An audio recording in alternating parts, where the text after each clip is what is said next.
एक बार की बात है, एक गांव में गरीब किसान अपनी पत्नी के साथ रहता था। उसके पास एक गाय और थोड़ी सी खेती के लिए ज़मीन थी, जहां वह दिन भर अपने खेतों में काम करता था। तब कहीं जाकर उसे खाने के लिए अनाज हो पाते थे। इस तरह से किसान अपना किसी तरह जीवन गुजारता था, जिस कारण से किसान की पत्नी हमेशा अपने भाग्य और भगवान को कोसती रहती थी। न जाने किस जन्म का पाप इस जन्म में भरना पड़ रहा है, जो कि गरीबी में जीवन जीना पड़ रहा है। पत्नी की बातों को सुनकर किसान मन ही मन खुद को और अपने भाग्य को कोसता रहता था कि न जाने कब उसकी किस्मत के भाग्य बदलेंगे। एक दिन की बात है, दोपहर का समय था। किसान खेतों से आकर अपने घर पर अपनी पत्नी के साथ खाना खाने जा रहा था कि इतने में एक साधु महाराज भिक्षा मांगते हुए उसके दरवाजे पे पहुँचे और भिक्षा मांगने लगे। तो इतने में किसान घर से बाहर आया और बोला, साधु महाराज, हम सभी पहले से इतने गरीब हैं और किसी तरह अपना जीवन गुजार रहे हैं, और ऐसे में हम आपको कहाँ से दान दें। हमारा साथ तो ऊपर वाला भी छोड़ चुका है। गरीब किसान की बात सुनकर साधु महाराज उसकी स्थिति को समझ चुके थे और बोले, क्या तुम सच में अपने को गरीब मानते हो? ईश्वर से तुम्हारा विश्वास उठ गया है न? तो साधु की बातों को सुनकर हामी भर दी और किसान बोला, हाँ महाराज, हमारे साथ कुछ ऐसा ही है। अब आप ही चाहो तो आपके आशीर्वाद से शायद हमारी किस्मत बदल जाए।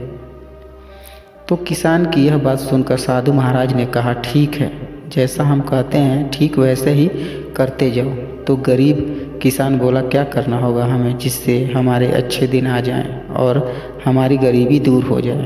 तो साधु महाराज बोले, ठीक है, आज से वो काम करना पड़ेगा जिससे ईश्वर तुमसे प्रसन्न हो। सबसे पहले अपने गाय को बेच दो और गाय के बदले मिले पैसे से अनाज खरीद ले आना।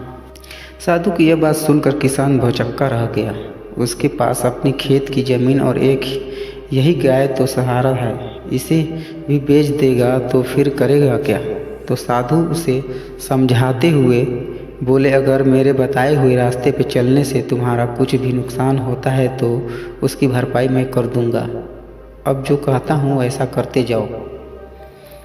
तो किसान फिर आधे अधूरे मन से डरते डरते अपनी गाय को बेच आया और उन मिले पैसों से खाने पीने का राशन ले आया। और फिर साधु से कहने पर किसान और उसकी पत्नी ने मिलकर भोजन तैयार किए, जिसके बाद ये राहगीर चलते हुए लोगों को बुलाने लगे और भगवान से प्रसाद के रूप में भोजन कराने का आग्रह करने लगे। फिर जो भी उधर से गुजरता गरीब किसान उन्हें भरपेट भोजन कराते, जिससे राहगीर काफ़ी खुश होते और फिर उन्हें इस नेक कार्य के लिए ढेर सारा आशीर्वाद और अपनी इच्छा अनुसार धन भी देते, जिससे वे फिर से मिले इन पैसों से लोगों को भोजन कराते।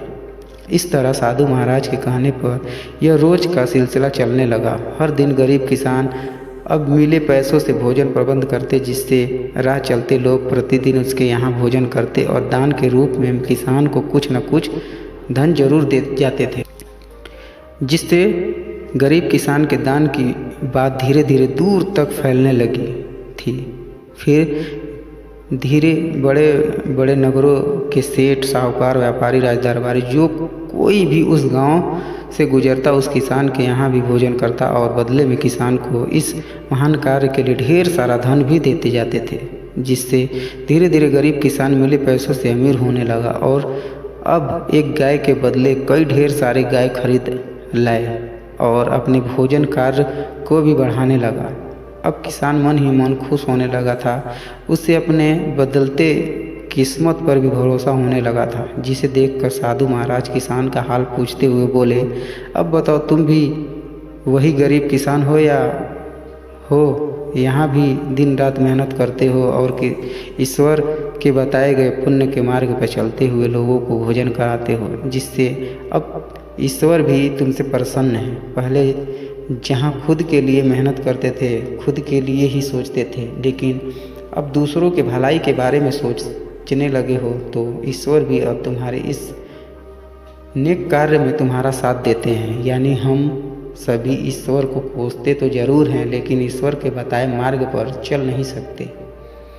ईश्वर से पाने के लिए हर कोई इच्छा तो रखता जरूर है, लेकिन पहले ईश्वर के आशीर्वाद पाने के लिए खुद को वैसा बनाना पड़ता है। यानी हम जैसा करते हैं वैसा हमारे कर्मों के अनुसार ही हमारे भाग्य का निर्धारण होता है। साधु की यह बात को सुनकर किसान को अब समझ में आ गया था कि अगर सच्चे मन से जीवन में अमीर बनना है तो सबसे पहले हमें अपनी सोच बदलनी होगी। अपने लिए तो हर कोई जीता है, यदि हम दूसरों के लिए जीना शुरू करते हैं तो ईश्वर भी हमारी सहायता जरूर करते हैं। इस कहानी से हम सभी को यही शिक्षा मिलती है कि हमें अपने भाग्य और किस्मत के भरोसे रहकर खुद को कोसने के बजाय हमें लोगों के लिए यदि जीना शुरू करते हैं तो निश्चित ही ईश्वर हमारे साथ हमेशा होता है। और ऐसा हम तभी कर सकते हैं जब हम अपनी सोच से बाहर निकलकर दूसरे के लिए जीना शुरू करते हैं।